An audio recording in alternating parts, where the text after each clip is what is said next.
record on here. All right. Perfect. Officially recording. Yeah, we'll just get started. If any of you folks haven't met me, or this is our first time meeting, my name is Adrienne. I am technically my title is the Rum Community Liaison, which just means my job is to go around and talk about rum to strangers, and mostly specifically people who are really enthusiastic about the category. So I'm gonna mute everybody just in case any of the cats want to be chatty, much as I love talking to cats. All right, so that's my goal, is to just spread more love and respect for the category of rum. And I do things like this. I do virtual tastings. I do events on the road. You'll see me at almost every rum festival that exists. So it's a lot of travel, but it's a passionate job. I think there's a lot of excitement around the category of rum, and a lot of miseducation and just kind of skepticism. A lot of my work is like proselytizing rum to people who are still drinking whiskey. And here we are. So you guys, we already talked briefly, or I mentioned briefly, that you're very fortunate to have all of these. Oh, South Lindell's here. To have these single casks, so many, and an opportunity to have an access of 7 different kinds, because that is super rare. Most states get very little, if none at all, with the exception of like New York, California, right? But even still, they're spread out throughout the region, and not everyone gets the same thing. So to get 7 is pretty cool.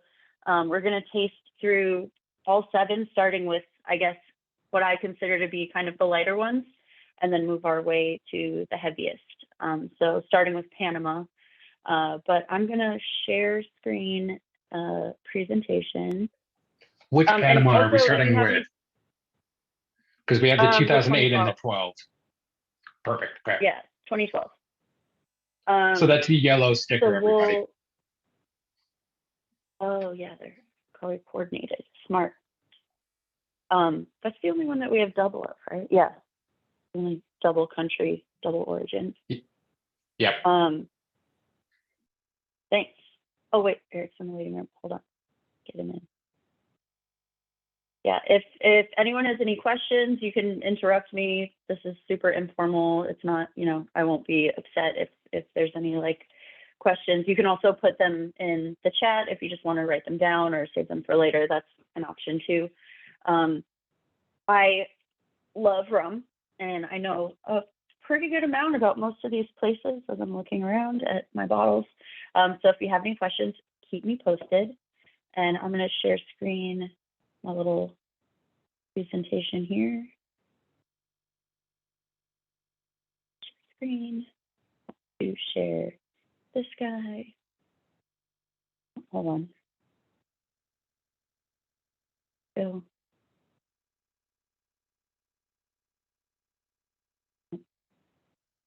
There. Right. Everyone can see my screen. Yep. Woohoo. Plantation Rum. So you're going to see more bottles than we're tasting today. This is the full collection. So, unfortunately, some of these are not going to be available in Minnesota. But I think this is a solid pick. I especially, I don't want to play favorites. You guys tell me what you like. I don't want to force my opinions on everyone else. But this is a collection. So if you're new to our brand, we have a lot of things going on at the distillery in Barbados and in Jamaica, but also with our partners throughout. And we always have a new line of vintages, the regular vintages, which you can see some of them behind me. But this year they were all water collection, under the sea collection. So they had sea creatures on the labels. That's just a single origin, single vintage. These are special. The black labels are also known as single cask, which is a bit of a misnomer because technically they're aged in 3 different casks. All of our rum that is aged will be aged in ex-bourbon barrel, ex-cognac barrel, but then these will have a 3rd maturation. it varies widely. So if you've been following the brand, you'd see that, you know, we've done Japanese whiskey cask, Irish whiskey cask, wine cask from all over various regions. We've done full barrel swaps with aquavit and American bourbon and American whiskeys, brandies, pretty much the sky's the limit here. So we're looking for very specific kind of almost like bespoke, small boutique craft spirits to bottle in. So you might see some things you recognize or some casks that maybe are new to you. So we'll just like walk through some of those, but yeah, it's fun. It is not random. I know sometimes when we look at these labels, you're like, why? Like, why this sherry with this rum, or why? There is a method to the madness. It is not random. Some rums are more complementary to different flavor profiles in the third maturation. So it is kind of, it's all calculated. And the varying ages exist as well. So it's not just a set standard. It's not like, oh, everything has to be at least a year or at least 6 months or 3 months. So sometimes they're a short finish, sometimes they're a longer aging. It varies. So no really set standard on how we do what we're doing with these, but it is kind of a fun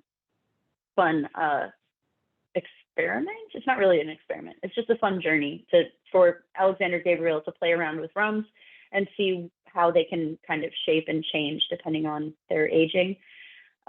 These are some fun pictures of teams throughout our company. Top left was at Tails for the Jamaica launch. That was really fun. But yeah, we have a big team and we're growing. We are now listed available for purchase in over 100 countries. So no small feat. This is a huge change compared to when I started with the team almost 6 years ago, where we were under 70. So we're really moving fast and trying to do as much as we can to grow with our new partners. So we make our own rum in Barbados and Jamaica. And with that partnership, we have a huge commitment to make sure that we can make ends meet, keep the lights on, keep numbers growing, and at the end of the day, really just bring attention to Barbados and Jamaican rum. So that's our biggest goal. And then throughout that, we still have this kind of heritage within our own brand of doing these like fun kind of experimental single cask rums that we will taste today, starting with Panama. So here's Panama. I have not yet been to Panama, unfortunately, but I hear great things. Panama City right there on the map. Panama is extremely tropical. It is really, really close to the equator. So we're talking super high heat all year round. Where the distillery is located. Oh, this is a picture of the Panama Canal. So if anyone has been there, this is a man-made thoroughfare for shipping.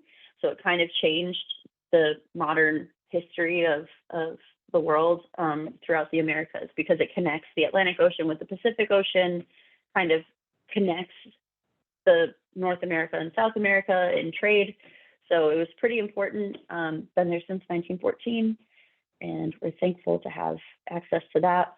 But where our distillery is located is same tropical climate.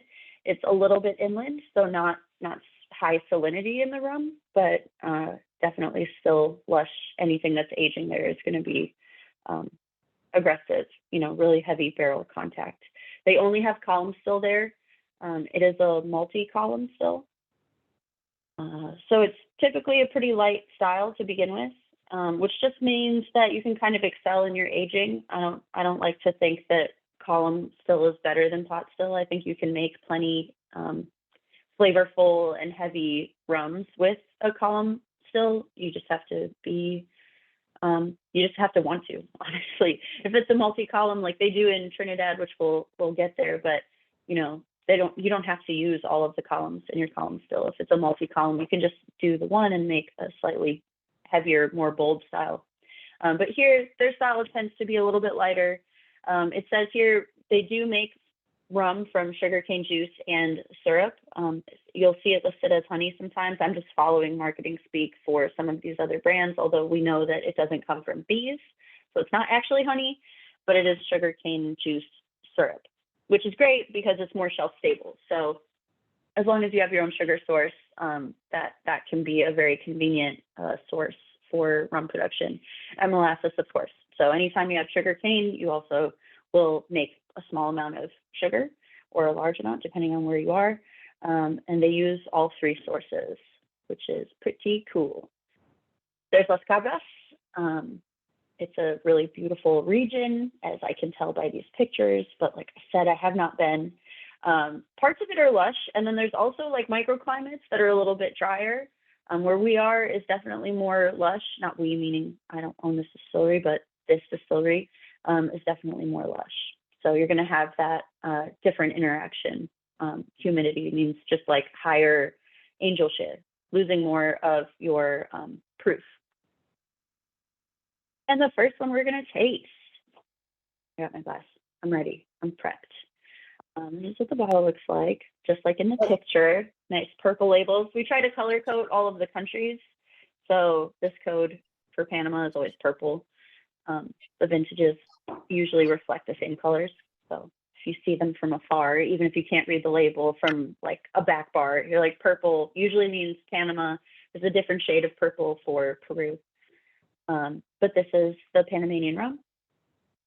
And then it's finished in Pauillac, which is a French wine. It's a red wine. It's not easy to find in most of the U.S. and smaller regions in the U.S. It's a little bit tough to find, but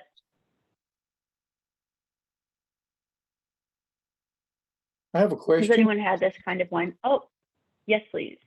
Yeah, the question I have is, what is a Ferrand cask? Because it seems like Ferrand is our, yeah, Ferrand, so okay. the company, our company is called Maison Ferrand.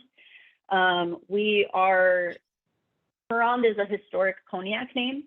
And when Alexander Gabriel, who's our master blender, he came in the 80s, he joined partnership with that cognac producer and then took over the cognac production in 1986.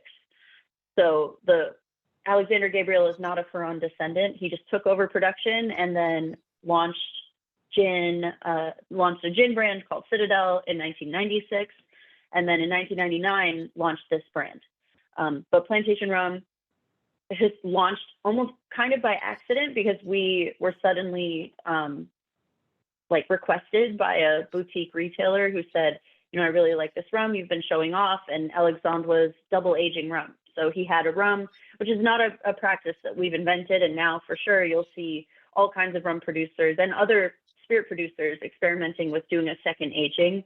The first aging for rum is almost always ex-bourbon barrel because there's just a glutton of ex-bourbon barrels in the world. The rules for bourbon being first use new American oak. So there's a ton of bourbon barrels that make their way to the Caribbean. And Alexandre, because he had cognac barrels, thought, let's try this old school practice of double aging. So he put some rum in a cognac barrel and was showing it off. This is now, 1998. And a retailer asked where they could buy it. And we did not have a brand. So he came up with a brand overnight, put it in a bottle, and the Plantation Rum was born. But all of our aged rum will have a second aging. So the ex-bourbon barrel first in the country of origin, an ex-Ferrand cognac barrel, and then a third aging in this particular lineup. But there isn't always a third aging, just here. So Ferrand is a cognac. It's a Grand Champagne region cognac. We have all of our own grapes. So we're really fortunate to use specifically and just only Grand Champagne. If you ever see cognac bottles that say like fine champagne, that means at least 50% of their blend has to be from Grand Champagne region. It's also written as Grand Cru, which all that really means is that they think that their cognacs are the best, but specifically their grapes are great for long aging. So everyone wants to use a little bit for their XOs, any of their extra old blends. They want a little bit of that Grand Champagne because the grapes can withstand a lot of excessive aging. They're just a sturdier grape. Now, you don't get that. They're not as floral or light as some of the other regions in cognac. So that's the long and long of Ferrand cognac. That's a quick little peek into the cognac production. But if you ever see the cognac out in the streets, Ferrand is we're still a small producer. We have a VS called 1840, which is a little bit higher proof. So maybe we do things a little bit different than standard cognac. We bottle it higher proof, and we have, some like kind of spicier blends. So we don't really follow suit with other cognac producers. In fact, we just came out with a cognac that was aged in a rum barrel. So we can't call it cognac, but it is delicious. So if you see, I think it's the Renegade number 3, and it is aged in a HJC Long Pond barrel. It's so good. So highly recommend. And yeah, has anyone tasted this rum yet? Nobody? We love it. We hate it. I can't see everybody's. I can only see like 4 faces. I absolutely love it. It's a great one. You can definitely taste that red wine coming through on it, especially on the palate when it warms up. Mm-hmm. Yeah, this one's a particularly long finish, right? 10 months. And I think again that it's intentional, that it's a longer kind of finish. I think it's lending a lot more depth to a rum that typically would be maybe a little bit lighter. And it's not super old. I mean, 9 years and some change, but it's tropical. Those first 8 years in a very like high humid, super long rainy season, really tropical climate. So that's going to be a pretty spicy finish for any spirit under those conditions. And then to kind of mellow it out with French oak is nice. And I like this wine. I've never had this wine by itself, which is a struggle because I can't find half of these barrels in Nashville. Which Cognac Grand Cru is it, Which producer? Yeah, which wine? The actual name of the producer, I could look it up for you. I'm just curious. But I'm getting some of the tannins come through from the wine barrel. I'm getting that on the finish. Yeah. Same here. It's Chateau Latour. Very nice. The producer. Let me get back to the screen share. Sorry. Go. Boop. And we're back. Those are my notes. Cool. So yeah, Chateau Latour. Can't find it in my region. And then we're gonna taste 2008. I'm saving all of my rum. I'm not gonna finish them. I think I'm gonna try and make like the world's weirdest old fashioned over. A good melange. Yeah. Infinity bottle. But I think with these, it's even more interesting because you have all of these different like cask finishes. I like to let the rum open up a little bit, air, but I did not do that for this one. This one's a little bit older, same distillery.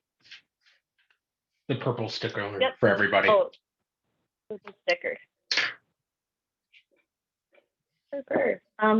This is a finish in white Pinot de Charente. Pinot de Charente, typically what you see in the U.S. will be made with white. They do make it in red. We've done some finish with red Pinot de Charente, but the white Pinot de Charente is from our stock. It's from Ferrand. It's common to see Pinot de Charente throughout the Cognac region. Producers, small producers, they'll have their own style. They'll have their own. It's kind of like a dessert wine. But a lot of these producers don't import into the U.S. So it's fun to see them out in the wild. I've seen a couple different brands in Minnesota, but we try to push ours out into the world. They're usually a little bit like raisiny, like a little bit heavy raisin and kind of like fresh and fruitier than cognac. It's a fortified juice ferment. So they take the wine that they would normally ferment and then distill, and then depending on the style, how long they ferment, and those kind of secret recipes vary, but then they fortify with a young cognac. So we fortify ours with a 2-year-old cognac, and then it ages again for a little bit. but I think ours is great. It's a 70 to 30% blend juice to cognac, if anyone's curious. But if you see it in the wild, it is really beautiful.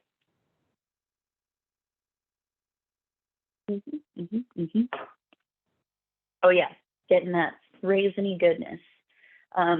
Definitely fruitier than the last Panama. And oh, I see a chat question. New to rum, browning, added sugar, or something else? It is. So browning, we used to call it dosage, which is a French term.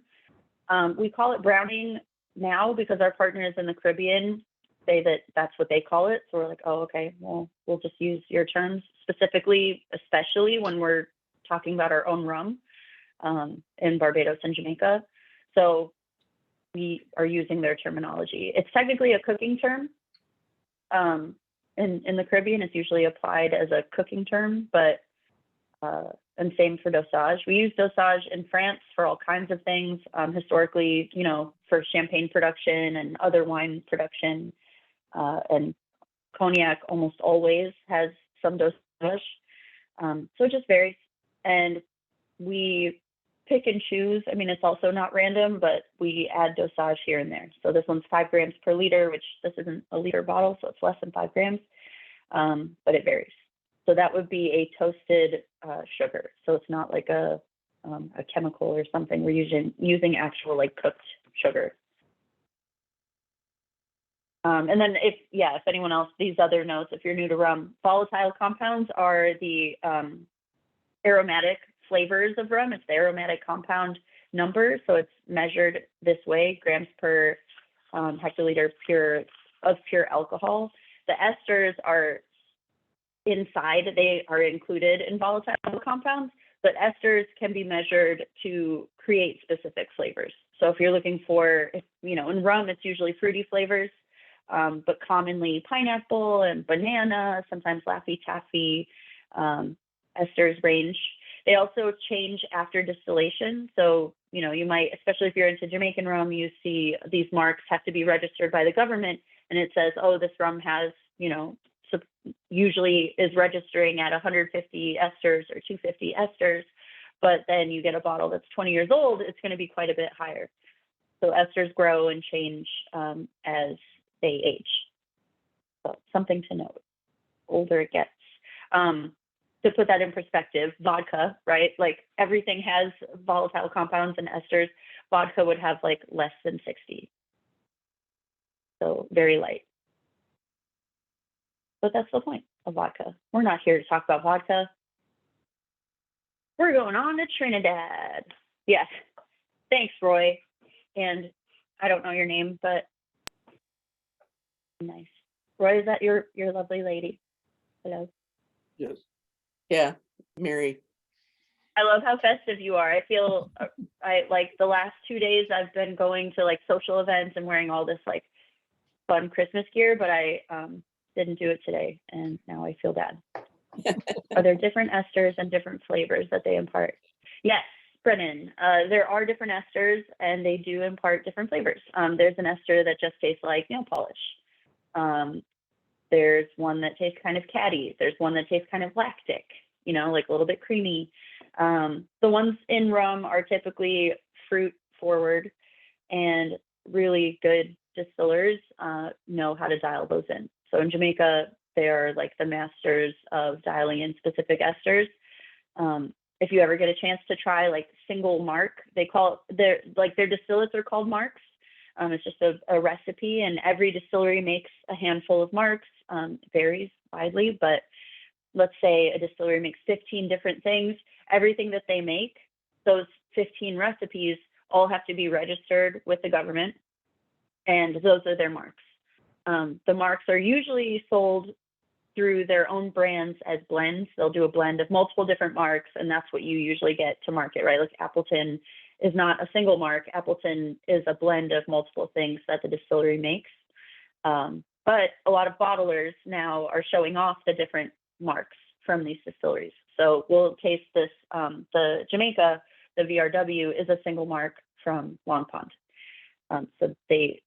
Sorry, I digress quite a bit, but the answer is yes.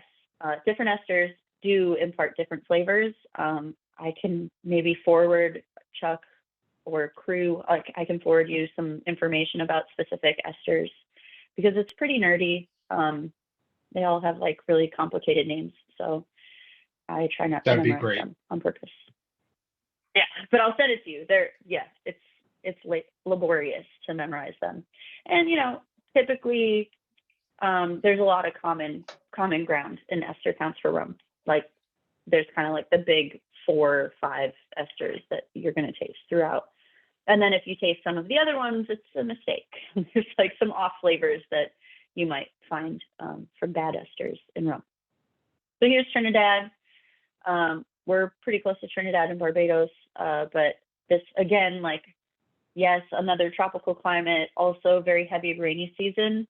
But it's not, Caribbean does have like different climates. I mean, Barbados, for example, we're pretty temperate. We don't have like these extreme rainy seasons, and we're not as humid as some of the other places. So it varies widely. But Trinidad not only is humid and kind of, more tropical, they're also really diverse. They have a lot of different cultural influences, which I think are reflective in the way they make their rum. And it's exciting to see what they're up to. The only distillery in Trinidad right now is Angostura. They run the game there. They have a giant production facility with a multi-column still, but they don't use all of the columns for every production. So that just means there are distillates that they make that will be on the heavier side because they're kind of changing their production methods to create something with a little more body without using a pot still.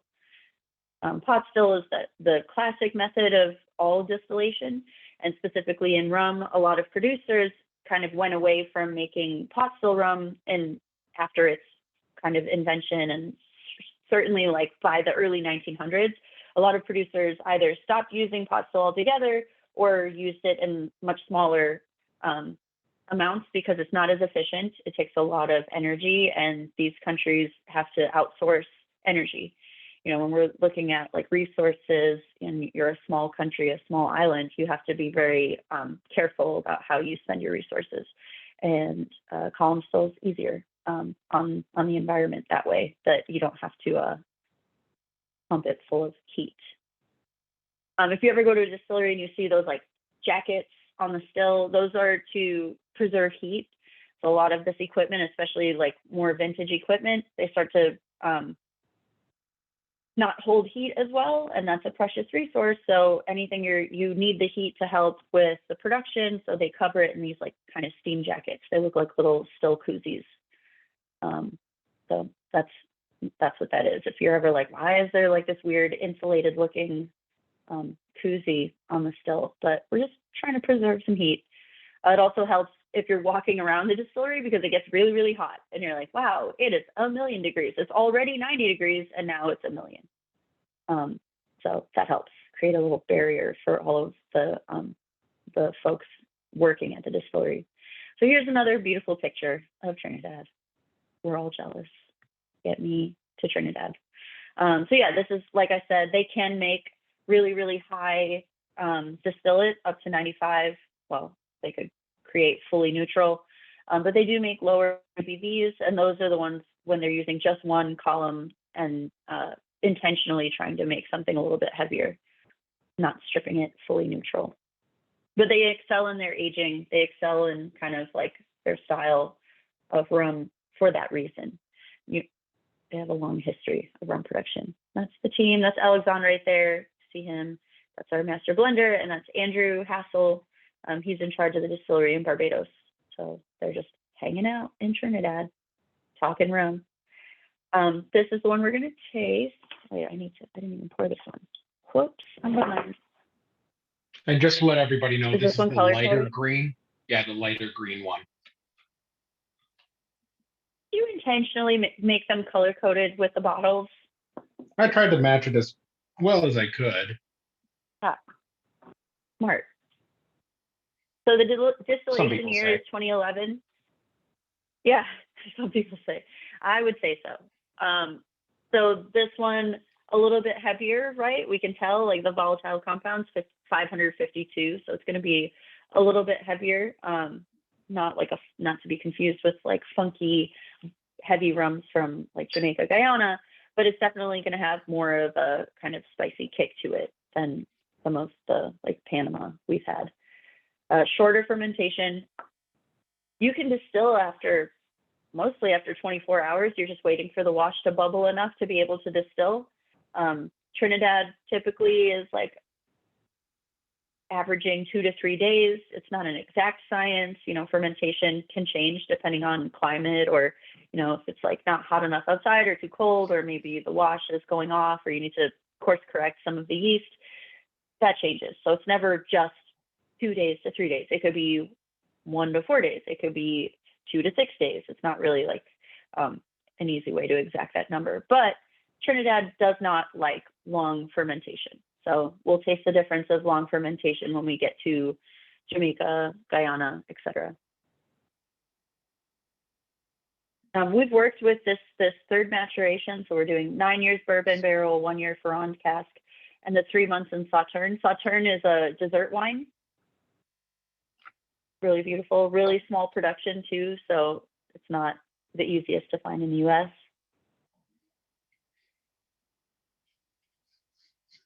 I definitely get the sweetness off of it from that dessert wine.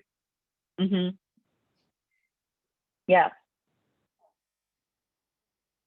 Definitely dried fruit, strong dried fruit. Like dried fruit, and also kind of nutty, but not like toasted nut, more like raw, like walnut. I don't know what you guys are tasting. That's what I'm tasting. We also have Sauterne finished cognac. So if you've ever had the 10 Generations, that's a Sauterne finish as well. Dessert wine, white wine also.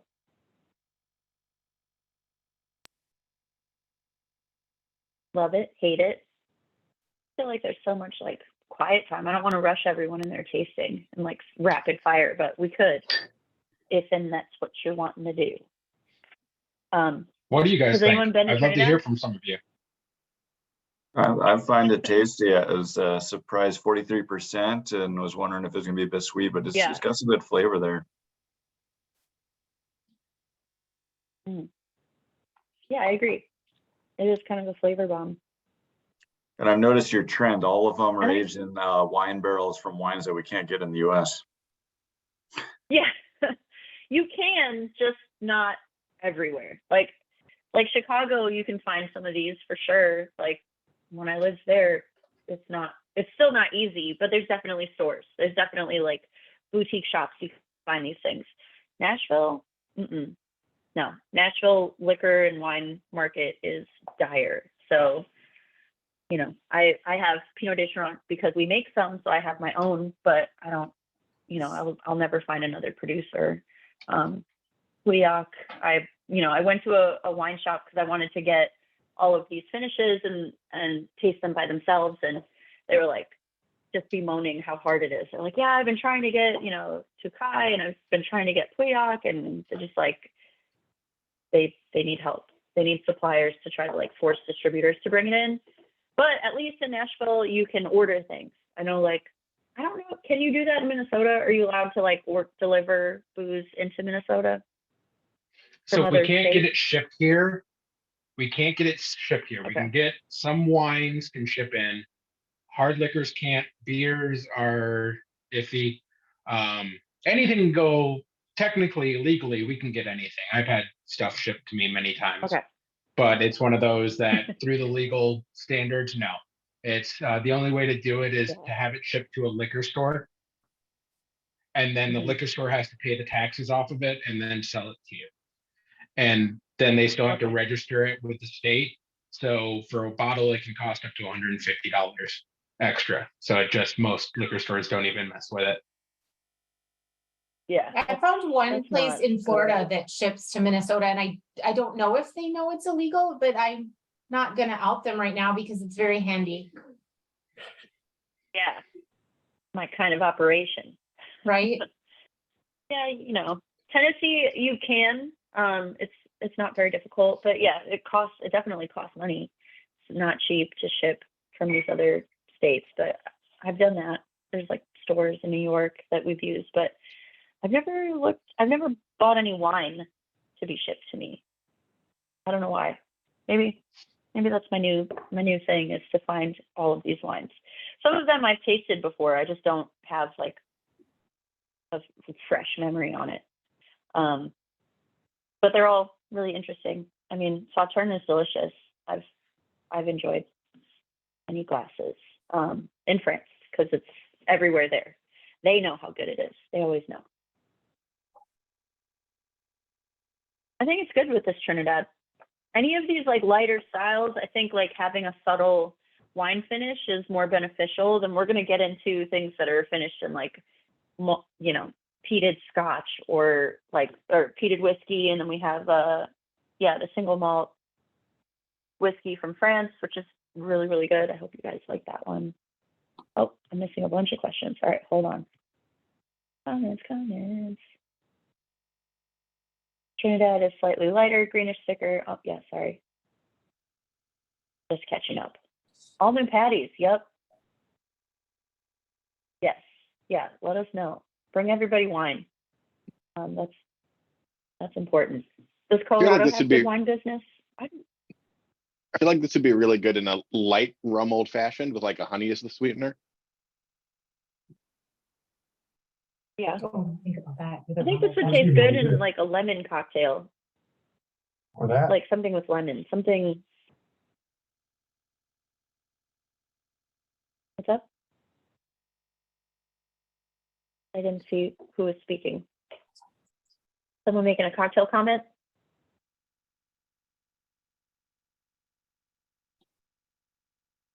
Right. Well, without further questions or comments, but this is fun. Yeah, I don't know. Lemon. There's like heavy citrus coming off of this too. Barbados. Home sweet home. I have the unique pleasure of being able to go to Barbados more than anyone else on our team. I love it very much. They joke that I should just get like dual citizenship. I was just there like I don't know, a week and a half ago, like a week ago, for our Christmas party. We had our Christmas party on December 5th. And it was awesome.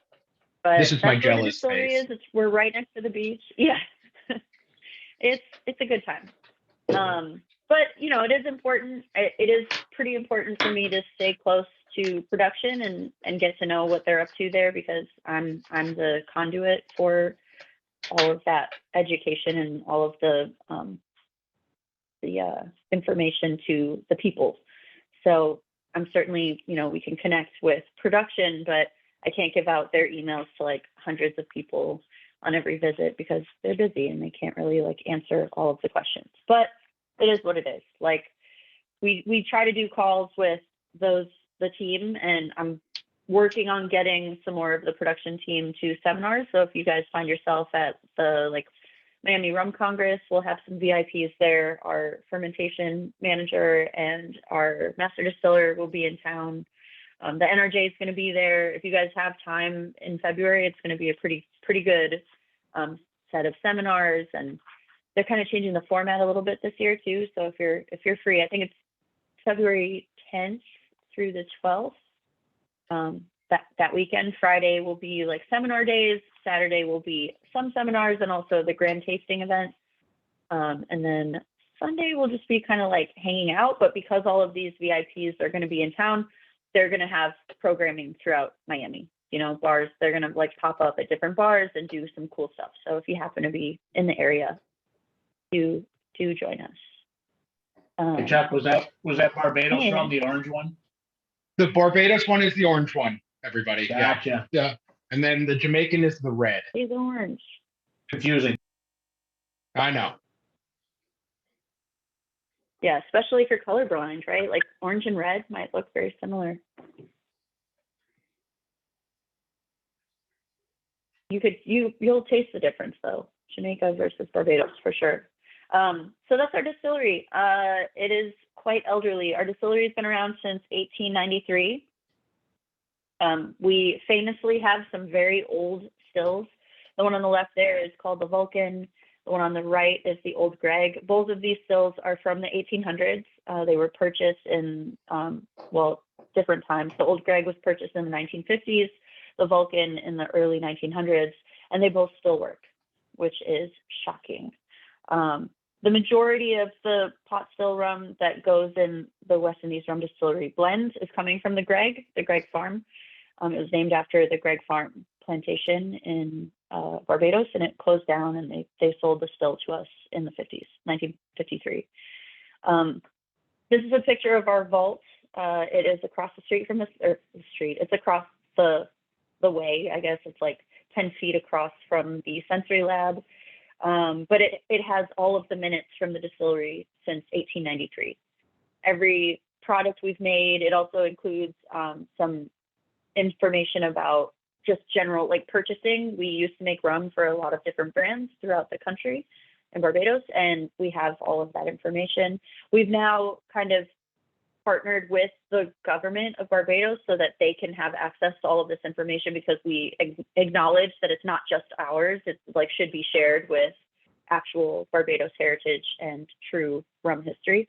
So they're working on it and documenting everything so we can eventually put it in the museum. But right now it's just stuff we have. This is a picture of one of the patented column stills, which is pretty cool. This is a picture of Vivian Wisdom. He's from Jamaica. We have a revival of this still on the left. That still we now call the hot pot. We just installed it last year, and that's helping to take some of the weight of production off of the Greg Farm. Oops, let me look at these questions. Drinking this one from a shoe? What? I'm Old Greg. You guys are funny. I like the Old Greg. This one's really exciting. So the Rockley still is also from the 1800s. We don't really know. They call it the Rockley still. It doesn't say Rockley on it. By the way, these nicknames for stills are just nicknames. Stills have to be registered with the government, and they all have typically numbers. So this one will have a number when we get it back running, but we shipped it out to see if it would ever run again, partially because every time you use a pot still, you lose some of the copper, and we weren't sure if it was like very thin inside. We didn't want to bother fixing it if we'd only get 1 or 2 runs out of it. And they shipped it to Europe, had some still doctors check it out, and turns out it's still pretty heavy inside, and we're going to use it. So we're going to reinstall it. As far as we know, it's just been on the lawn since the early 1900s. We don't know when it last worked or where it worked, and it is affectionately known by the staff as the Rockley still. But again, we don't really know its true history because it's not in the vault. If it was in the vault, that would solve all the problems. Here's some great pictures. We can see what it actually looks like now. So on the left, that's Alexandre and Don Ben, the master distiller, checking it out, looking inside. We got the top off, and they're super excited, like kids in a candy store. On the right is the shined up finished product. Well, not finished. We're still adding the swan neck, but they're doing all hand, what is the word? Beveled? I don't know what they call it when they made these rivets by hand. So they're recreating that technique. We're not doing any like new modern techniques on this production. We wanted it to be as close to the original plan as possible. So there it is.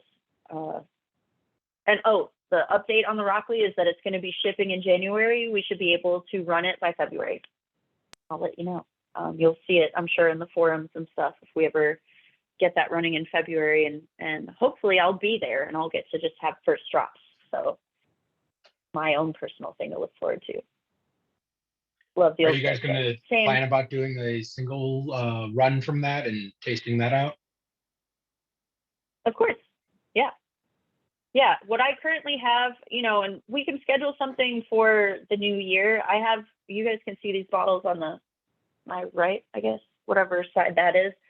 Those are all like, I don't know, like lab stuff, lab experiments.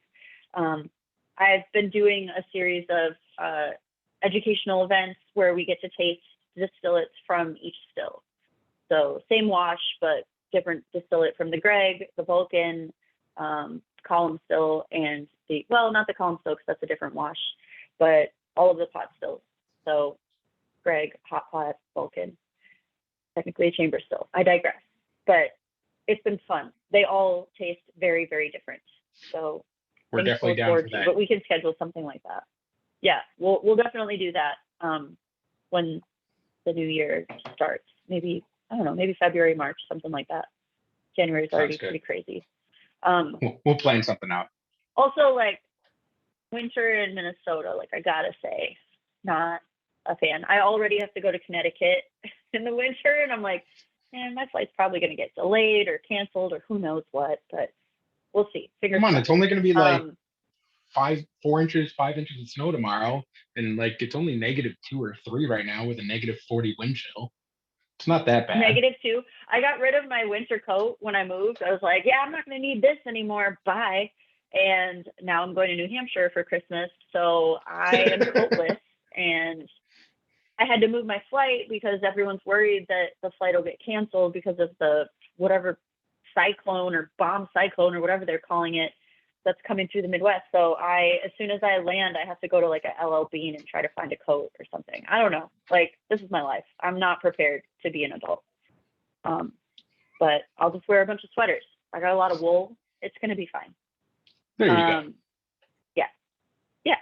So here's some more fun pictures of column stills, more still action. The one in the middle, that's the John Doerr.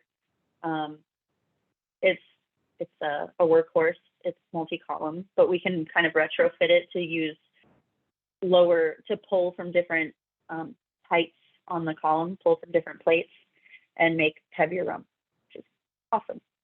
And here's the one we're tasting, if you're probably already tasting it, because I'm like the last person. Bless you. I saw somebody sneeze. All right. Yeah.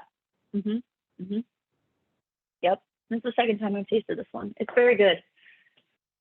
Port wine. If you've ever had it, it's fortified. It's from Portugal. They use Solera system aging, which is kind of just a gentler way to age. I mean, it's not a regular age statement the way we know of like whiskeys to be, 5 years, it's 5 years. Solera varies because the goal is to never have the barrel empty. Like, you don't want to introduce like a fresh product into a fresh barrel because it would shock it. That's kind of the theory, is that the younger one will learn from the older one, et cetera, and it just keeps aging. So no age statement on that port, but 4 months in port cask, which I think is plenty. This is a light rum. It's not very old, so we're not calling it a true age statement. We're just calling it very special. VSOR. Those age statements, like the classic, like XO, VSOP, BS, those were initially started by the English merchants who were purchasing a lot of products throughout Europe, and especially cognac. They were worried that they were getting like Spanish brandies that were being passed off as cognac, and so they wanted to put these kind of like labels on it. So even though these are typical cognac, especially as a blended, almost always a blended spirit, they still wanted to have like some sort of like signifier of age statement. So we follow those rules, and as a French producer of cognac and also rum, we apply those same systems to our rum. If there's an age statement, it's a true age statement. If it says XO, it is a blend. We're not going to put an age statement on a blend. So if you ever have like the Jamaica, the original dark, the 3-star, none of those have age statements intentionally. I digress a lot. Apologies. What do we think about this Barbados? No need to apologize. It's always good to learn more from you. It's one of these things that we always we're sucking in the knowledge. Surprisingly, I'm not getting a lot of port. It's really really strong Barbados. I'm really getting the Barbados, but I'm not getting a lot of the port influence. At least not as much as I expected. Yeah. It is only 4 months. It is kind of a little bit richer, like a little bit like deeper in flavor than like what this rum would normally taste like. I mean, I've had plenty of like 5-year-old Barbados rum. It does have like a lens over it that I can pick up that has like a weight to it that maybe doesn't usually exist in this like pot column blend. I would think that Barbados 13 rum years is on the almost bourbon. always. This says, so everyone, I screwed up on this. It's actually only a 4-year. I must have grabbed something and didn't delete it properly. So this is only 4 years old. 4 years on bourbon. Yeah. Yeah, I 4 was gonna years in say bourbon. 13 years on bourbon would be pretty long.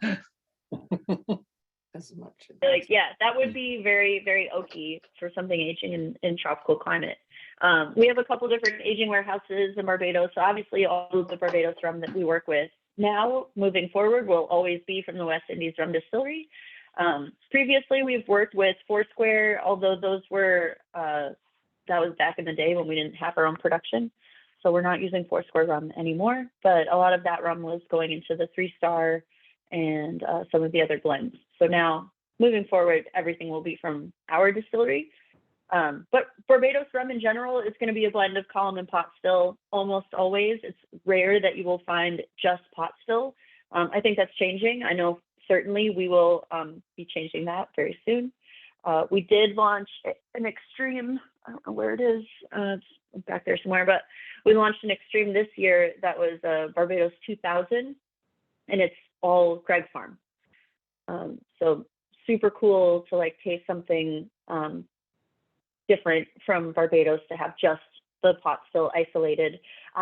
You know, when we do a tasting with these experiments, or like they're not experiments, but with the fresh distillates, you'll taste how different that is. And I really do think that when I taste Greg Farm pot still, it is like positive triggers. It reminds me of West Indies Rum Distillery rum. Favorite so far? All right, Roy. Yeah, also my favorite so far. I'm really liking this one. Nice. Taste. Yeah, I like that it's the youngest one too that we've had, because honestly, the assumption that older is better only applies to spirits somehow. Like, no one says I'm getting any cooler when I get older. Like, I turned 40 this year. I didn't see anybody, no round of applause from, you know, the community to say like, now she's ready. Like, but in spirits, people always say like, oh, I want, you know, this 15-year-old, I want a 20-year-old. I don't really prefer older. I think oftentimes the younger ones are maybe more delicate, but they're definitely more like close to the truer expression of the natural product, right? Like, you lose a little bit of the raw agricultural appeal the older it gets, in my opinion. This is just an opinion. It doesn't mean that it has to be shared with everyone. I'm just saying. Older doesn't always mean better. To me, I've had a couple of the Foursquare ECS, you know, port and sherry cask ones, and this to me tastes fruitier than those. So I feel like I'm getting more of that notes out of it.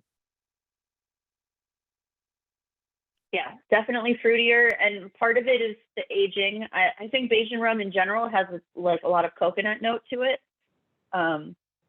And this one, especially because it's younger and you're getting a lot of that like vanillin from the American oak, there's going to be a little bit of like a fruitier note, but I taste the port. It's there. It's not heavy for sure. It's not like, it's not overboard. A lot of the fruitiness could come from the Francast too, right? They're both fortified wines, right? Or I guess cognac's distilled wine, but so you're both getting wine from both the port and there's going to be fruit. Yeah, cognac will. I mean, it depends on the cognac, but it's also the French oak. French oak is going to be more like spice forward, more tannin. And then cognac itself oftentimes will trigger like honey, raisin, toasted nuts, stone fruit, that kind of vibe is pretty common. It's weird to talk about tasting notes because there's no right answer. I don't like to tell people like that they're not tasting it. I know it's funny. There's always like one person that's like, marzipan. I taste marzipan and everything. But there's no wrong answer. You know, everyone's palate is different and unique and tasting different things. So whatever you're tasting, you are correct. That's exactly what it tastes like. But I like it. I'm a fan.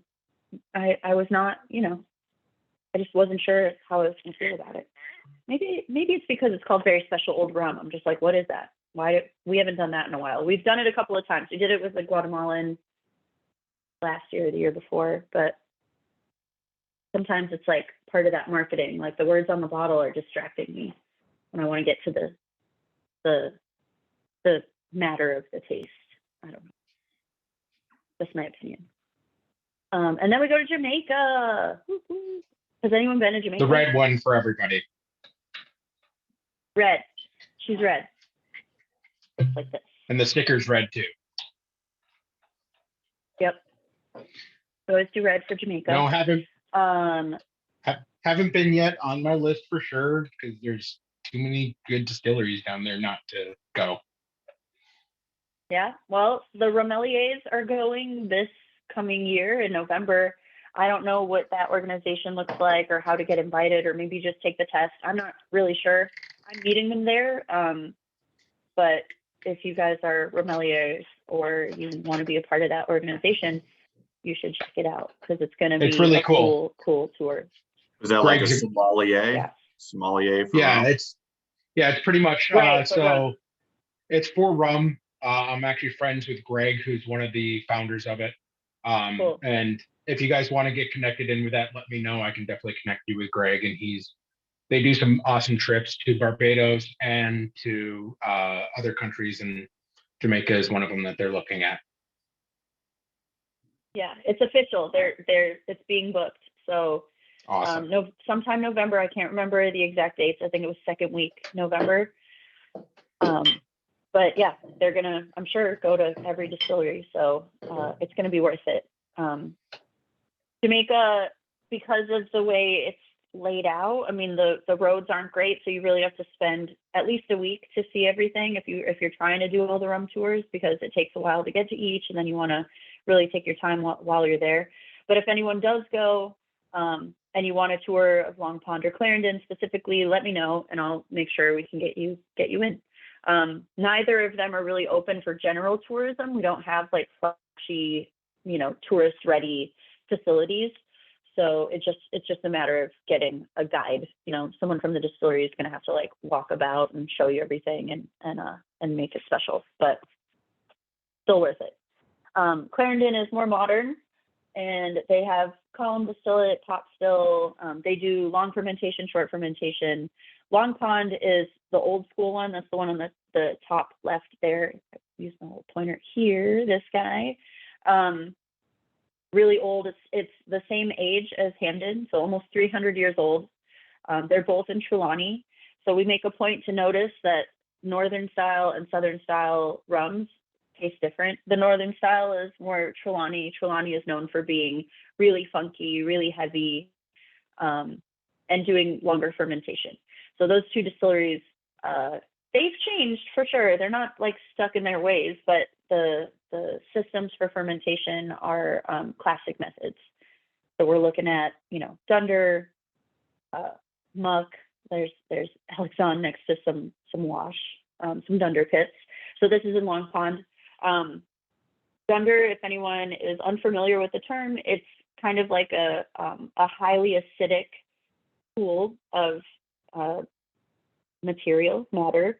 It's made up of stillage and a little bit of like sometimes trash sugar cane, like spent cane after grinding. You take some of that cane, instead of putting it out for bagasse and for fertilizer, you recycle it in your pit here. And you use this kind of highly acidic agent to kind of charge up your wash. So this, we create these really high ester count and kind of like fruitier style rums that are common in Jamaica. Let's buy a private barrel and call it Dunder Down Under. That would be funny. It just like sounds dirty, but it isn't. Do you think Australia would be mad if we did Dunder Down Under? Or do they own the Down Under signature term? I'm very curious. I wonder if that would be a point of contention. Anyway, litigious. We'd have to wait for the cease and rum desist. production. Yeah, just wait for the cease and desist. Better to ask for forgiveness. It would take one day for we can that. send it there. I don't know if we can send it to Australia. Australia is weird. Like, what's funny about Australia is you can't sell a spirit unless it has to be aged at least 2 years. And so all of this like fun Jamaican rum, they can't get distribution there, or they can, but they can't call it rum. So Ray and Nephew, huge producer, global distribution, right? But they can't sell in Australia as rum. They would have to call it like spirit drink or something random. And the only exception is Worthy Park, because they have a brand that's literally called Rum Bar, so they can call it Rum Bar, and they're like, oh yeah, it's overproof rum, even though technically that's like skirting the issue. But if you look closely at the bottle, it still says like spirit drink or something. The funny part really is silly. that we And just this had a is where conversation. We were just Yeah. we had a tasting with Mitch from Black Tot, and this exact Yes, conversation I just love got it. brought up. So the funniest part is that we're talking in 2 weeks to 2 different reps talking about Australian rums and how they have the funny laws for the 2-year age statement. And Yeah. you both brought up the same rum. I love it. Yeah, most of I the love rules it. were made Yeah, by Bundaberg. Yeah. Bundaberg seems to rule Yeah, the and roost down there in Australia. I mean, it's I will respect their rules, of course. I think it's unfair to restrict rum to, saying that is older better? Does it have to be 2 ages? Do we have to soften this distillate in order to make it palatable? Is it unfinished without it? Like, I don't think that's fair. I also think that we're in a world of climate issue where aging and creating barrels is no longer very easy or accessible, certainly for a lot of countries, especially countries that don't have giant forests, like in the Caribbean, right? So we're going to get to a place where aging laws will change out of necessity. We're not there yet, but it's coming, and like the bourbon laws, the rumor, I mean, I wasn't there, but the rumor that it was started by like a lobby for some barrel makers, some lumber lobbies. Oh, I just got these new Bluetooth speakers, and like they're so touchy, like I'm like I said, I'm 40, like I don't know how to work modern equipment, but if you can't hear me, just like wave a bunch of. We can hear you I still. think they work. Okay, cool. Yeah, they just made a noise. I think there's like an airplane mode or like a mode that's supposed to block out sound, or they say like noise proofing. It doesn't actually do that. I can still hear things. And then I'm like, noise cancellation is not real. That's not a thing you can do. I hear babies on planes all the time. Where is it, chat? You beat me. Yeah, so that's long and short of it. I don't know why we digress to Australia. We're not tasting any Australia. I wish we were. I Long saw Pond. that. I saw the one that's Yeah, from we Australia in this lineup.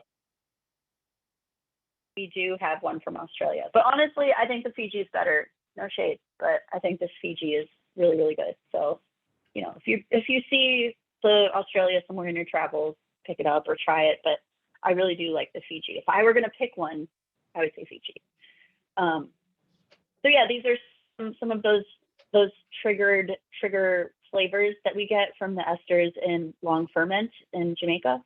So always ripe fruit. I like to think it's like a banana, like when you forget about a banana in a paper bag, it gets like super ripe in your car or something, and you're like, whoa, what is that?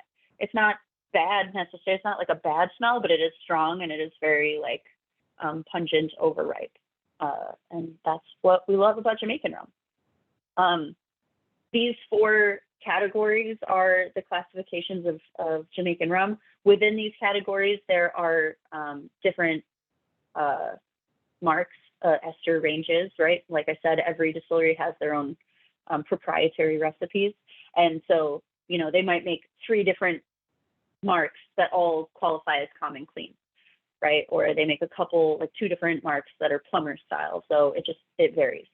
But yeah, common clean, plumber, Wedderburn, continental flavored, not to be confused with like a flavored spirit, right? Like we're not talking about, adding vanilla and like grapefruit to this rum. It's called continental flavored because these rums that are in this high ester range were initially invented for a European market. It was very economical to sell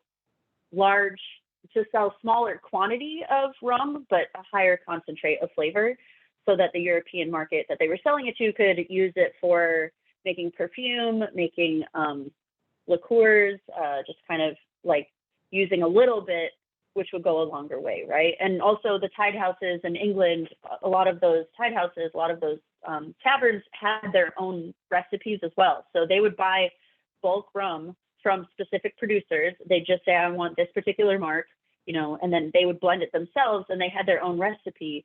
But when the brands started to emerge, bottlers and brands started to emerge in the 1900s, they kind of went to these tide houses and said like, hey, I know you really like this rum. We're not going to sell you the marks separately anymore, but we will make a rum that tastes like your mark. Would you still buy it if it, you know, was as close to what you were serving your customers? And they conceded and said yes. So that's kind of how the brand started to take over versus selling bulk. But Long Pond and Hamden specifically were only selling bulk for years and years. They did not have their own brands until Hamden launched Rumfire, which was just a few years ago. And Long Pond launched their first rum brand, Long Pond ITP, so if you've seen that one.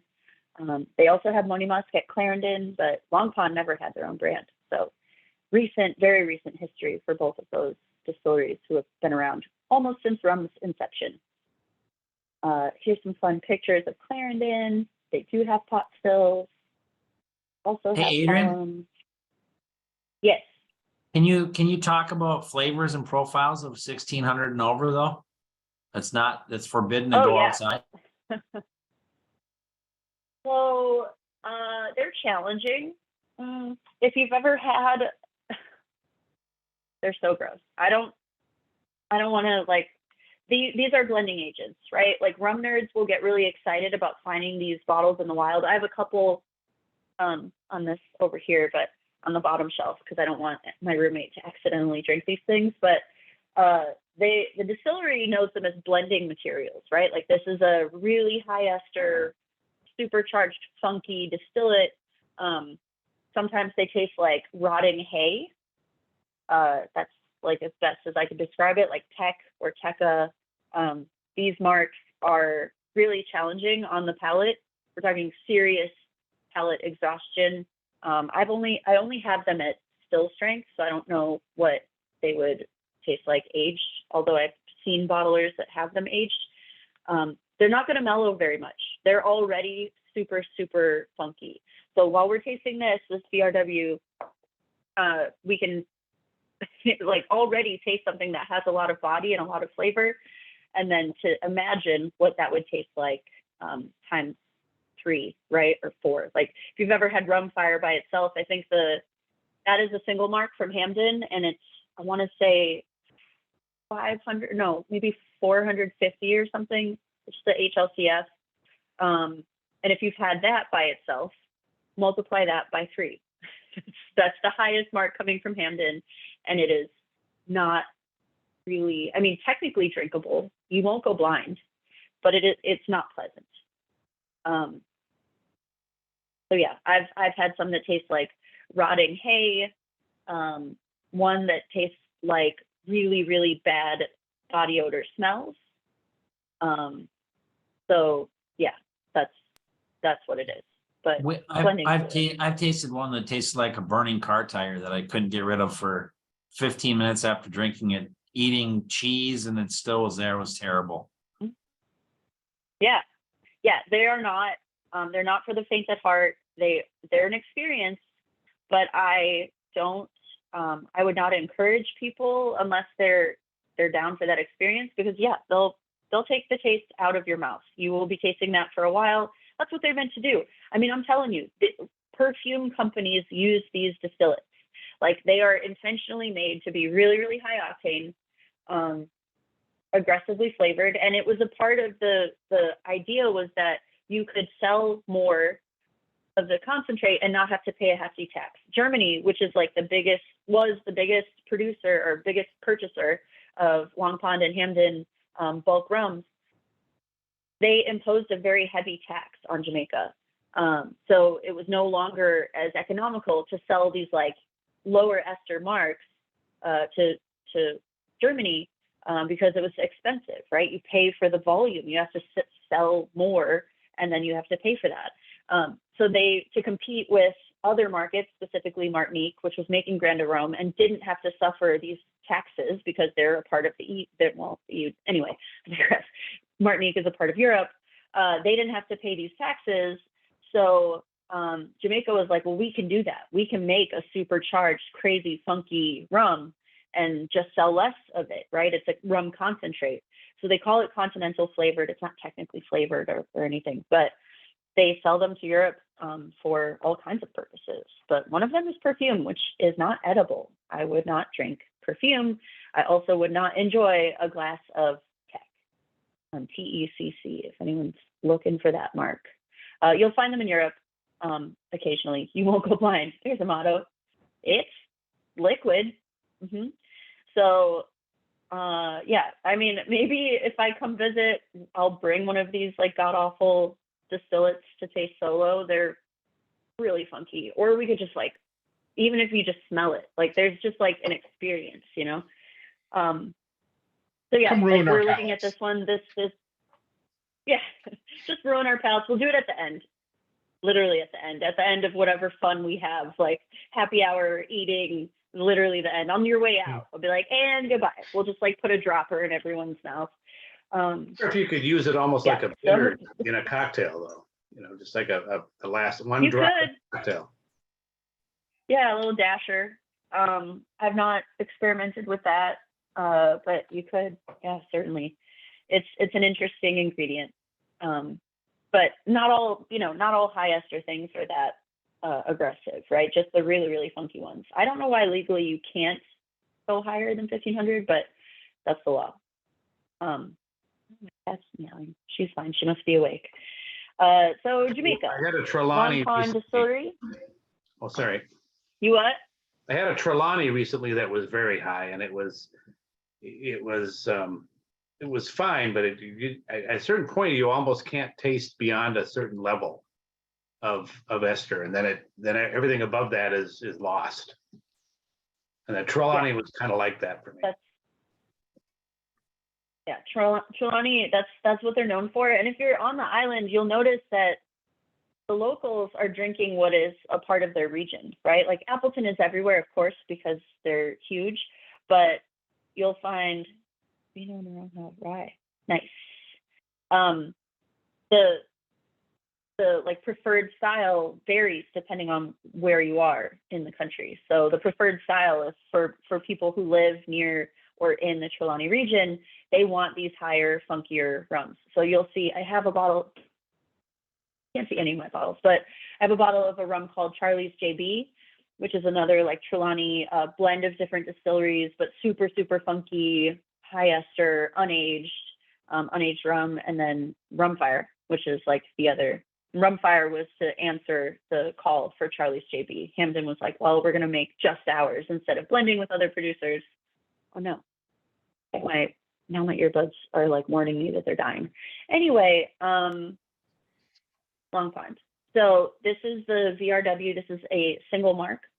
We've been talking about what the marks are, and it's much higher in ester than anything else we've tasted. And yes, not to be confused with regular orange wine. This is not just a skin contact wine. This is from Andalusia. So literally they're taking a white wine and macerating the grapes with a bitter orange peel. So it's not just a skin contact wine. Which rye was that? You've got me curious. Yeah, what rye? Starlight. Wait, where is that from? Indiana? No. I don't know. No, it's a rye, so there's a good chance it's from Indiana. I just feel like I've got it. Someone gave me a bottle of like Starlight gin or something. I can't see it from here. I can't see any of my bottles from here. It's tucked somewhere. Anyway, Starlight. I don't know. I'm really curious on the Jamaican would you say the cologne or perfume? Is that really working in the dating world? Walking around smelling like Jamaican rum? It's a blend. Everything's a blend. It's an ingredient. But there are Jamaican rums I certainly would rather smell like than, half of the perfumes I've ever smelled. And in fact, when we launched the Jamaica, we got spray bottles of fresh distillate from Long Pond, and we just sprayed the room so that when people walked in, it smelled like a distillery. We just wanted it to be like really fresh. But we did actually perfume with Jamaican rum. So that's a thing you can do. Yeah, I might have to put this on like a regular call at some point. We'll see. That'll be funny. I've never used my audio like this. What do we think of this rum? Older. I like this one. I like the funk to it, but I love Jamaican rum, so it's really not hard to please me. Yeah, this is my favorite so far. It's definitely hotter. If you're tasting rum, don't be afraid to add like a little drop of water. Maybe not an ice cube, because I think once it's cold, it changes the flavor even still. But you want to warm the glass a little bit, like you hold the glass or whatever glass you're using with your hand over it. And you smell the distillate, and then you taste it once, and then taste it again, and then add a little water, and then taste it again, because it'll like open up more aromas and more flavors. Sometimes when a distillate's too hot, all you taste is heat. It just like shocks your palate, and especially if it's the first thing you've had to drink all day, you're like, oh, wake. Cougars family wine originally, then they started doing whiskeys. All right, I knew it. Going back, there was a I question remember about that. why this one was aged 4 years in the Bernard cask versus the one like most of the others are. I think every one of the others are. Mm-hmm. I think with heavier style rums, Jamaican, Guyana, the Fiji, like when we have a heavier rum, it can stand up to more cognac aging. French oak, because it's like kind of spice note and like heavier tannin, can be a little aggressive on a lighter distillate. So we have done some like Panama for sure. We've done a Trinidad that has like 4 years of cognac aging in the past. It varies, but it really just depends. I don't know why these all specifically were so light in the Ferrand cask, but you're right. Everything's negotiable. This one, because it's already super heavy bodied, I mean, you can throw this in any barrel and it would still shine. It would still be its own thing. I don't know if I could say that about like maybe the Panama 2008 or even that Barbados. If I put that Barbados in 4 years French oak, it would not be the same rum. Tastes very different than it does right now. Big. It's gonna be like a 5-ounce old fashioned. Not a bad job. I had a question on the Has anyone had esters. the actual? Yeah, go ahead. You had mentioned that the Jamaicans, and while we're on this rum, that they're good at getting the esters and blending the esters, but what actually creates the esters?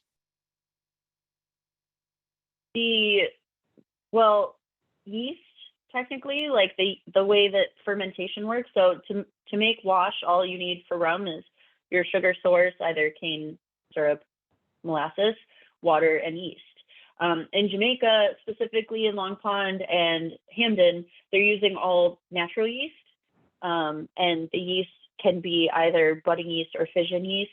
Fission yeast is a little more temperamental, a little bit harder to hone in, but they exist in like in the air and just in wild. There are some protected fission yeasts in both of these producers that they're using to create some of these flavors. So it's a mix. It's kind of like a delicate balance, but you want the yeast to be able to, kind of like when you're making wine or like growing grapes, like you want them to starve a little bit. You don't want them to be too easy, right? Like yeast, they'll feed off of the sugars in the wash and then they're happy and then they die off and you can distill. If you're using commercial yeast, that happens very fast. If you're using like grade A molasses, that'll happen very fast, which is great. You'll have a bigger yield of rum, but you'll have a less flavorful rum. You'll have a very light style of rum.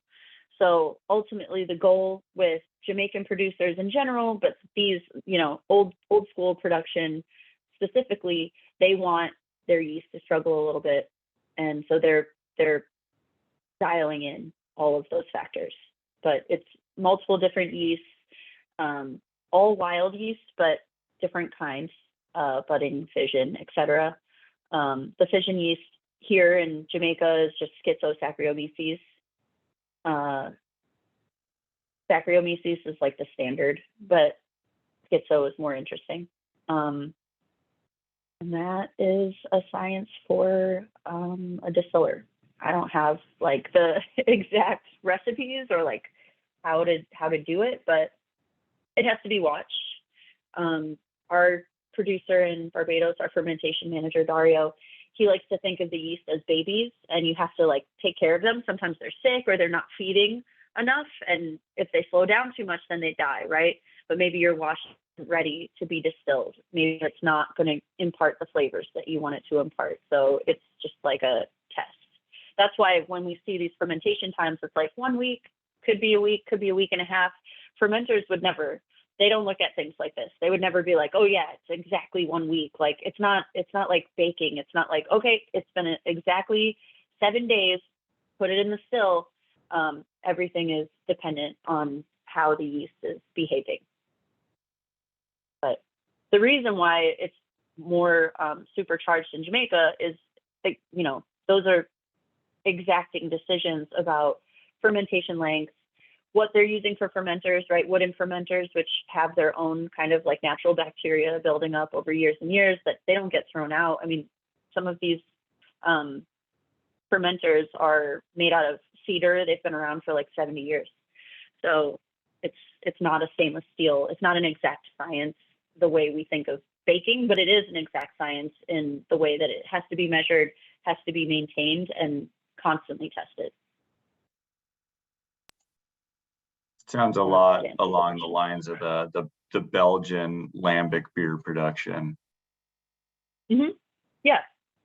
The Schizo yeast is used for beer often, so that's not uncommon. I don't have like a list of beers that have stated that they do that, but when it was initially discovered, Schizo was from beer. They were discovering it in beer, so it's not a coincidence that you're tasting that. Actually, down in New Ulm, we have a brewery that's connected to Shells that does wild fermented beers, and they actually have an entire area that's dedicated to wood aging tanks that are all original, using different yeast and wild yeast, and I'm guessing that yeast is being used there too. That's awesome. All Cypress wood. That's super cool. All of these things.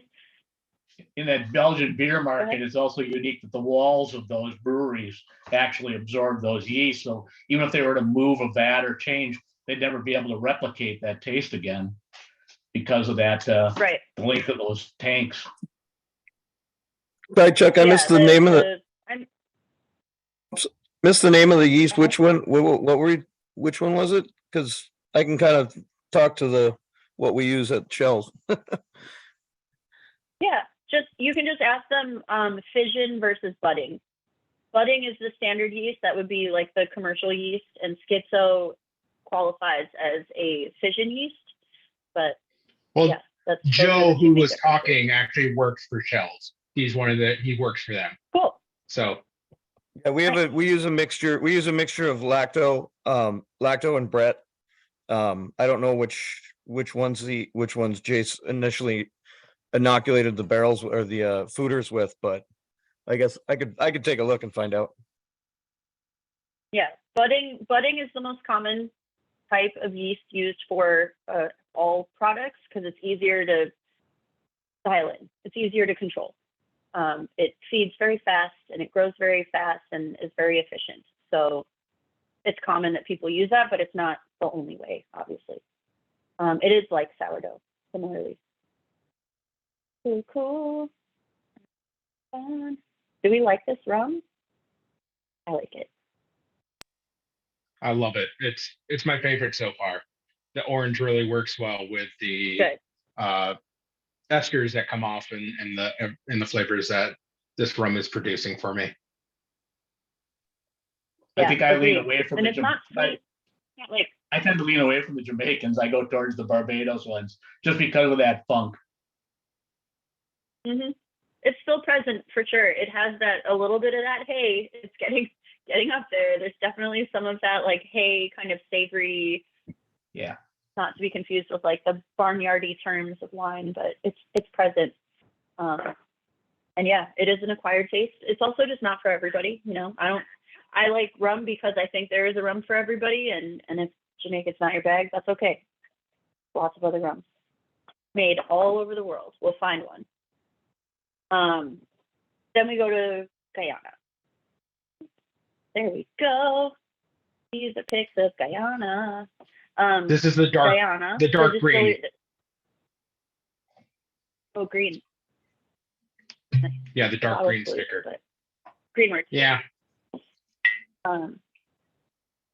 So Guyana only has one distillery, the DDL. They make El Dorado. They sell some bulk still for sure. They used to sell a lot of molasses to other producers. They have since struck oil, and now they're not doing that. So they don't want to sell molasses to anybody. And just in general, molasses prices have gone up. They've almost doubled even before the pandemic started. So climate change, trade, cost of shipping, all of that being hugely detrimental to the molasses business means that we're affecting rum business. So we'll see what this whole lay of the land looks like in 5 years. I know a lot of rum producers are now experimenting with sugarcane juice distillate and trying to blend it with molasses-based rum to see if they can create something just as delicious that doesn't take away from like their usual style, because it, in a lot of places, it's going to be more economical to do so, especially specifically if they have their own sugar source, you know, like Jamaica. Guyana has their own sugar. It is also very lush, very humid. The distillery is right by the famous Demerara River, and they are known for having a lot of exotic woods. So the famous pot still, this one on the left here, the Port Morant, is a wooden pot still, which is wackadoo. You don't see those very often, or just kidding, ever. I have never seen another one. It's made out of greenheart. Greenheart is known to be the sturdiest wood in the world. So they have used that oak to make ships. It is really, really, really sturdy. And that's Guyana. It's found in the forest in Guyana, which are lush and tropical. So these are the three like famous pot stills we see. They do have their, like, the brand has launched their own bottlings of single stills, which is really cool. If you ever see those out in the wild, I actually really like they call it Versailles, but I'm like, is it French? Is it Versailles? Are we not calling it Versailles? We're calling it Versailles. But I really like that one. I thought I would like the Port Morant more, but I like them both for different expressions, I guess. The Versailles, or whatever we want to say, was awesome. Yeah, it's really good, right? I mean, everyone like loves talking about the Port Morant because it's historic. It's like one of the oldest stills in the world, and also the only known wooden pot still for rum, and it's super cool. So this is a picture. The one we're tasting is Port Morant. So all that shade I just threw at Port Morant, I take back. I'm just kidding. It's still very good, but you what? Can I ask just further about the Port Morant? That it's not like a still style so much as it's like this particular one, because that is the only one. Correct. Oh, cool. Yeah, it is not. It's all of the stills are named after where they were from, and Diamond Distillers, like DDL, has consolidated all of the other distilleries that used to exist in the country. So all of the stills are named after those places. So the Port Morant distillery no longer exists, right? But this still is not technically a style of still. They're the only ones that have one. This like metal piece is retrofitted on the top, so that they have the line arm that's like all kind of retrofitted, but the rest is wooden. And it's kind of crazy that it still runs. It's still super active. I don't know if they run it every day. Typically, these stills are not very efficient. They're not fuel efficient, so tough to like, even though they might give a really delicious flavor, distill it, you might not want to use it as your main source of production. But in sparing, sometimes you'll see people blend it, right? Like you can make something really fun and then blend it with something lighter to save on cost. This one is a lot lighter than the Jamaican we just had, but still hot. It's just as hot. About the same age. Again, with the 1 year cognac aging. We've done a lot with different Guyanese rums. We're partners with that distillery in Jamaica. So for those that don't know, we own the West Indies Rum Distillery, but the Jamaican partnership is that we are 1/3 owner of Long Pond and Clarendon because we're a part of the National Rums of Jamaica. The NRJ has other partners, and DDL is one of them. So we're in business with them in Jamaica.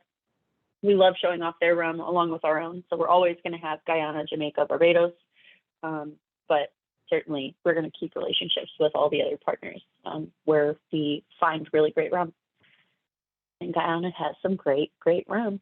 This one, we did a full barrel swap. I have not tasted the teeling that was aged with rum cask, but if y'all see it, let me know. I don't think it's sold in the US, unfortunately. So it is what it is. We do that all the time. We did like a Linney cask last year. Was that last year or the year before? And we only sold it in Minnesota. It was really good, but that was another one where like there's Linney cask somewhere that were aged, like Linney that was aged in rum cask and Fiji rum cask, but I have not been able to taste it or find it. So that's a big There's bummer. still a little few of That's the what rum happens with still. these barrel swaps. There's still some of that rum, the aquavit rum, hanging out at some of the stores if you Okay. still looking for that. Where would that be, Chuck? Haskell's, I know for sure. Yeah, I Because tried he- to Haskell's the other day. If you see my screen, I got it right here. So there you go. There's only a I few really like that from one. talking to the distributor. There's not much of that left. So if you see it and want it, get it now because it's going to be, once it's gone, it's gone. Yeah, it was a small amount for the US in general, or just in general, not just the US. And what we had in the US, we only sold in Minnesota. So there's that. So it's gone, it's gone. C'est la vie. This is a lighter rum. So breaking down those claims that, pot still is always heavy and bold and funky and column still is light, that's not always true. There are a lot of factors, you can make a lighter wash, a lighter fermentation. You can just distill it a little bit hotter, clean it up, clean it out. I definitely taste the Irish whiskey in this one. It's right on that back end for me. Oh yeah. It's a rum and then jumps right into Irish whiskey. It doesn't hide at all. Yeah, I'm really liking this one as well. That's like peppery. Like it. Yeah. We did a Guyana that was finished in tequila ocho barrel. That was like the weirdest one I've ever seen, I think. That one was, so it was very much like, it was old, it was over 20 years old, and it was not cheap. And the tequila ocho was very present. And so to find people that liked it, they had to like really like agave spirits, like you have to really like tequila and rum. Otherwise, this is not for you. This one I like. Nice. Single malt, healing. Cool stuff. We've done a lot of work with them, a lot of other rums. So it's cool that we finally did an actual barrel swap. We did a pineapple. If you've seen that, the smoked Stiggins is also healing. There you go. Since you mentioned it, there's some Ocho. Oh yeah. Ocho. Is that And the there's one the with smoked the rum barrel? pineapple. Yeah, there's the smoky pineapple. So I feel like the smoky pineapple is more like mesquite, more like cooked pineapple than smoky. I don't know, the French idea of smoky is maybe a little more aggressive than us, like I think American palates, when we hear the word smoke, we're looking for like heavy, heated, you know, or mezcal, we're thinking something very like bold smoky, and that it doesn't trigger that to me, but it is still delicious. It just is more like grilled pineapple. Anyway, why are we talking about pineapple rum? We're drinking Guyanese. Man, is it? Oh no, it's gone. Yeah, that was another limited release. Yeah, some states didn't get any, so it is what it is. Nashville, Tennessee got 0 of the smoky.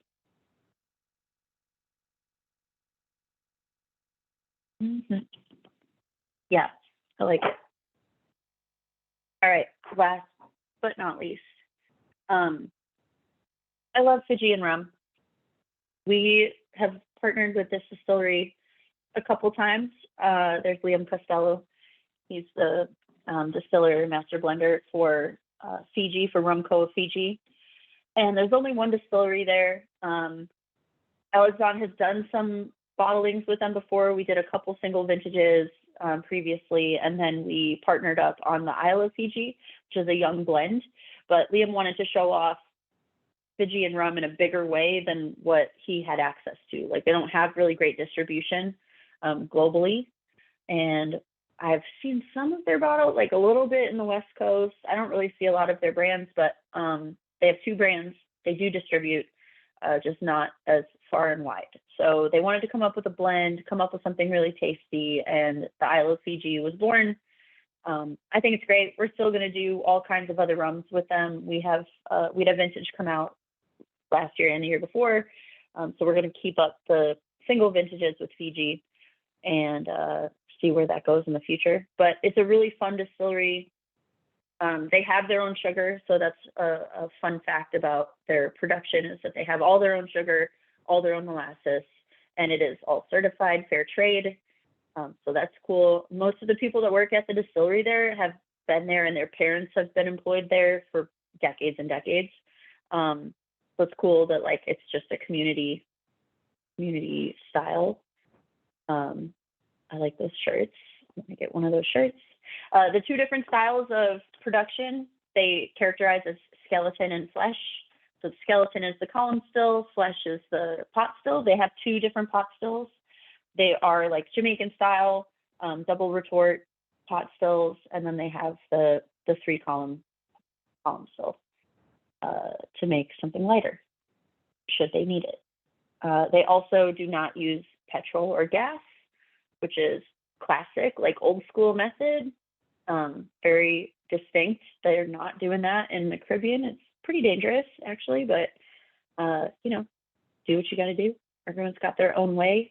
They also, this is very unique, they do coconut shell carbon filtration of their distillates. So that's pretty wild. I don't know anyone else that's doing that. I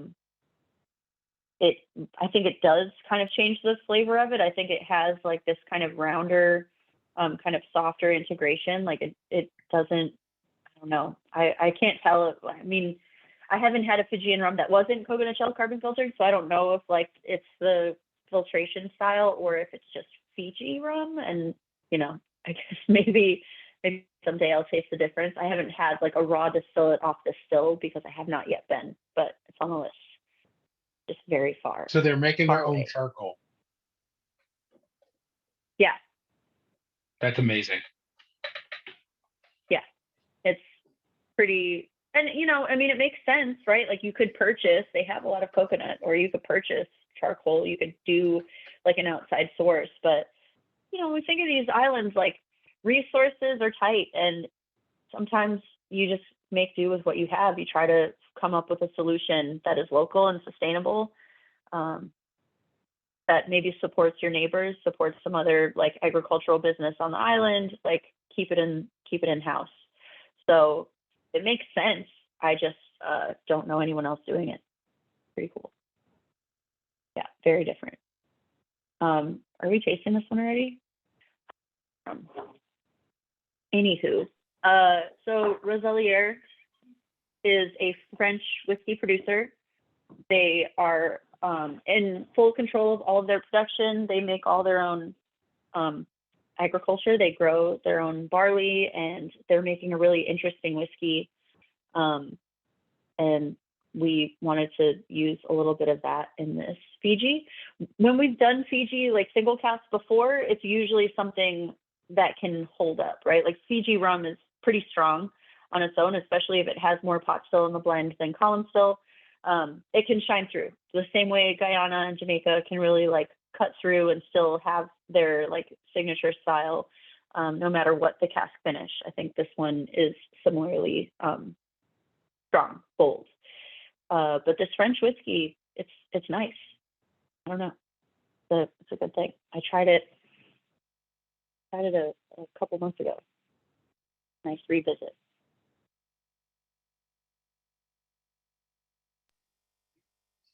Mm-hmm. Mm-hmm. Yep. Yeah. I like 19 this one. years. It's really good. Much rounder and softer than I would expect by something that old. That's what they say about me. The 19 years in tropical aging is a lot. You know, Fiji is even more tropical than the Caribbean, and their humidity is very, very high. So angel share there is like over 5%. Caribbean can be like 5%, 6%. Fiji can get up to like 8%. So it's a cost prohibitive style of aging, right? When we think about how much you're losing every year, that's quite a bit. I was going to comment on that. And none of that. The what? I was going to comment on that. Age is 6 years older than the next oldest rum in this list. Yeah. Yeah, it varies. We have rum all different ages. We have a pretty good relationship with Fiji, and because Liam and Alexandre are friends, we get first right of refusal to buy whatever they would initially sell to Sheer. Sheer is the big like rum warehouse in Amsterdam, and they sell to bottlers all over the world, right? But we get the first right of refusal. So that rum, you know, if we like it and we want to show it off, or we want to do a single cask or a vintage or make a new blend or whatever, we get to say yay or nay, which is pretty cool. We want as much as we can get because it's so fun. The distillery itself is owned by Coca-Cola, which is really unfortunate, I think, because the corporate, you know, corporate ownership like that doesn't typically care about craft.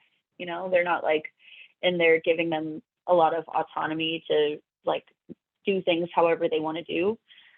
So that's kind of a bummer. But someone like heard a rumor that we were going to buy the Fiji distillery. That's not even close to true. We could not outbid Coca-Cola. There's no way.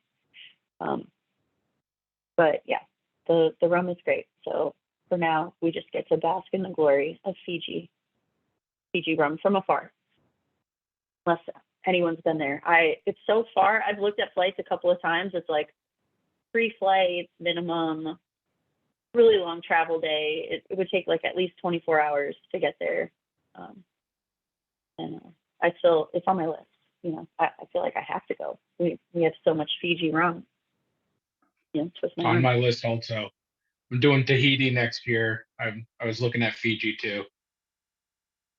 Yeah, that's close. You almost have to. At that point, you're so close. You can't say no. Like, you just have to find a way to make it work. If I even got close. I really want to go to Reunion Island. I really like their rum, but that's another one. It's like, man, so far. Like, you really have to like plan an entire. Yeah, they make great stuff. We've done a couple of Reunion Island rums, and it's just, you know, I personally like really kind of challenging, kind of aggressive, almost like savory or like higher salinity. I like different rums. When I got into rum through whiskey, through rye specifically, and then getting into rum, I think I started with agricole, and I was like, oh, this is not what I expected, you know, to like have a rum that doesn't taste like Taylor Jerry's or something, and you're like, wow, what is this?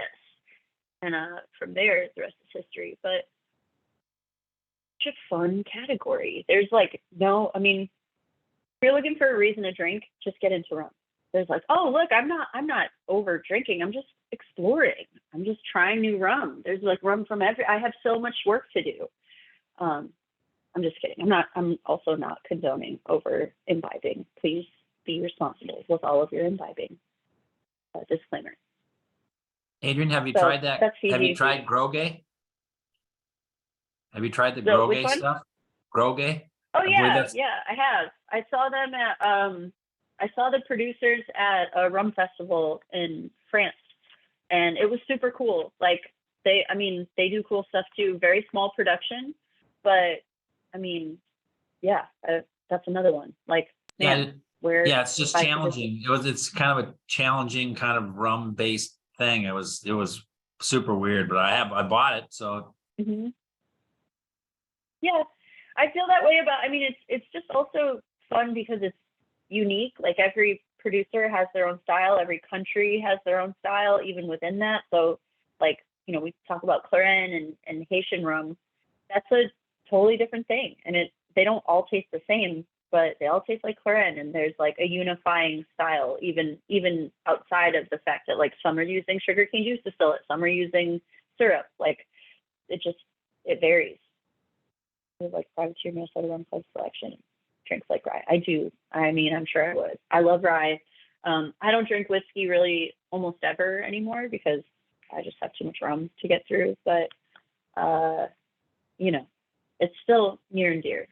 But I like rum because you can taste a rum from a different place, and once you go to that place, you can't separate the experience. Like it'll always remind you of that place. Barbados rum always reminds me of Barbados.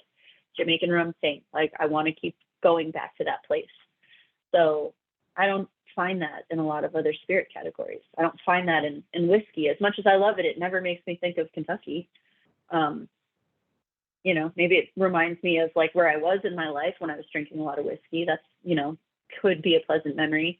But other than that, it's like, it's not transportive the way rum is. So, you know, and I throw a lot of shade at whiskey, but I really do respect whiskey production, and I respect its place in American history. But the original distillate of America was rum, and then brandy. Like, we don't, you know, we got to show respect to the true history of American spirit imbibing. That's my 2 cents on the matter. Knowledge is pleasure. That's it. That's the presentation. Thank you so much, but Adrienne. Now, you're welcome. Did I like cover everything? Did I skip stuff? I don't really know. I'm missing anything. Does anyone have any questions? This is the time to do it. Yeah, about what we tasted, or just about like our production in general. When am I coming back? Well, hopefully sometime early next year. My schedule is pretty flexible. If there's like a cool event or something that I need to be a part of, like let me know, because my finger is not on the pulse anymore. Now that I'm not a part of the Midwest, I like forget, you know, what's up. Like I don't know what's happening in all parts of the region anymore like I used to. So if there's a thing I need to be at, let me know. And you know, that just makes it like a bonus incentive for coming out. I have already been to the Paisley Park, but I would go again.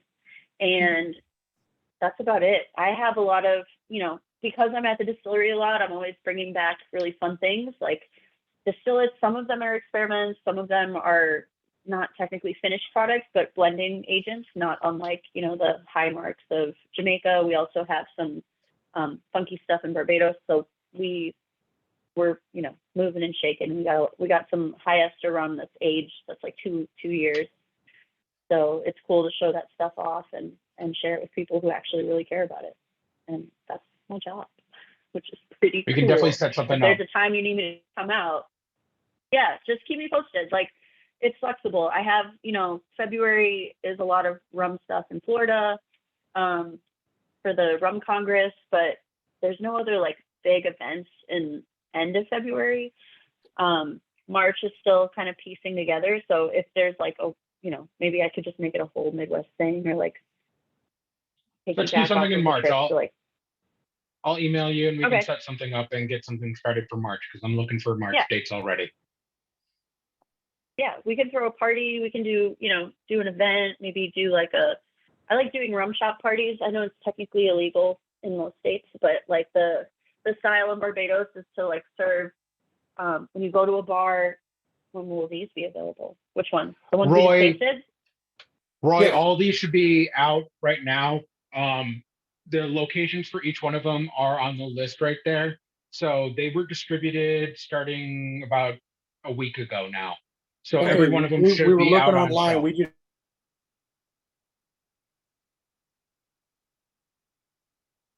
Go We for didn't it. see any prices online, so didn't know if they were out. Yeah, I know that Zips has theirs out already right now. And actually, Zips is offering to any of the Rum Club members, if you say that you're a Rum Club member, you'll get 10% off of the Plantation single pick from them. I know that Troy over at Haskell's has both of his up already. I haven't seen the Lunds and Byerly's out yet, but I haven't hunted them down. And then I know that G Will has both of theirs up right now. I haven't checked Sherwood yet for the 2008 Panama, but I can give them a call tomorrow and figure it out. But they should all have them out, and if they don't, they just bother them. Is Lunds and Byerly's a specific Lunds and Byerly's? It's there. They have liquor stores, not in every one of them, so you got to check to make sure that they actually have a liquor store in their location. I know that the Burnsville location does have a liquor store. I think that the Minneapolis location has a liquor store, but honestly, off the top of my head, those are the two that I know of because that's the areas that I used to shop at. So I would just check to make sure if they have a liquor store. And I think St. Louis Park has a liquor store at their location too. So just check those. It's worth a quick phone call. Most of these are running between $60 to $90 a piece. So, and Egan, thank you, Jim. So it's one of those that just give them a call, see what they're running. But like I said, Amanda over at Zips has offered us 10% off. You just have to say that you're a part of the Minnesota Rum Club, and they should take that 10% off for you. If they don't do that, just ask for Amanda or any of the managers, and they'll definitely help you with that. cool. Cool. Yeah, I know distribution can be a little slow this end of the year, but hopefully they're out and about and you guys can get access to them without too much struggle. They're limited, so each one is only 23 six-packs. So that's not a ton of rum for the masses, but we do what we can, you know. And if there's any left, I'll buy some up for some parties in the future for March. So like, hope celebrate. But yeah, it'd be cool to do like rum shop party or, you know, taste some experiments and some fresh distillates. Maybe do like a presentation about the stills at West Indies. Yeah, I don't know. Maybe, you know, further down the line, if we ever get, go ahead.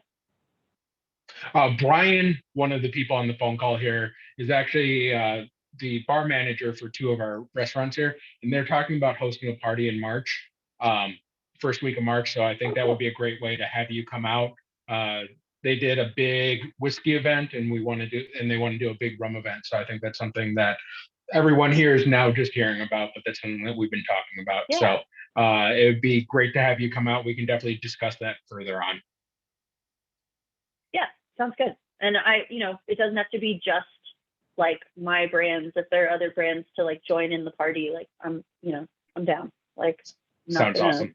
hoard the it'd rum party all to myself.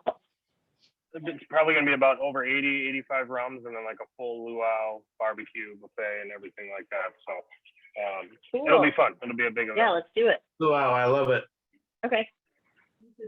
Yeah, send over the deets or the dates, and I'll just at least hold the dates so they don't Can do send that. me somewhere else. Ivy Hotel has a good basement space. Oh yeah, that's right. I remember about that. Oh well, you know, honestly, I think Bacardi is a very formal brand, right? Like they have a lot of marketing dollars, and I think the difference is just that like I'm privy to a lot of information that some folks aren't. Like it really is. Whatever I learn, I share. We're not really. Our company is very transparent and open with all of the information, maybe more than we should, and so most of our staff are empowered with like the same knowledge that I have, with the exception of like my constant travel to Barbados to like learn as much as I can there. So I'm lucky that way. Twist But your arm outside of there. that, like, Yeah. Yep. Can't wait to go back. Hoping for February. As soon as the Rock Lake comes back to life, I'm gonna be there, and I should have distill it by March. So That'd be awesome. That'd be something cool. fun to taste out there. Yeah. Adrienne, thank you so much for this class. It's been very, very Thank informative. you. Thank you everybody for Thanks, y'all. attending. It was a great tasting. It was great to finally, after I was pouring all these, I held back on tasting any of them until today because I really wanted to taste it with Oh, everybody else. But it was super hard not Oh, to that's drink nice. some of these when I was pouring them. The smell was just captivating in my house for a little while, pouring out 140 plus samples. That's really, yeah, that is some serious discipline. Admirable as a leader in this group. That's cool. I don't know if I would have been that strong. Definitely. Well, thank you. Thank you so much. I look forward to meeting you in person. It sounds like in March, and tasting through some more great rums with you. Yeah. Thanks, y'all. Thank you very much. Thank you. Appreciate it. Have a great holiday. Enjoy the weekend. Stay warm. Thank you. Even with the Cheers, cyclone. everybody. Bye. Later. Thank you.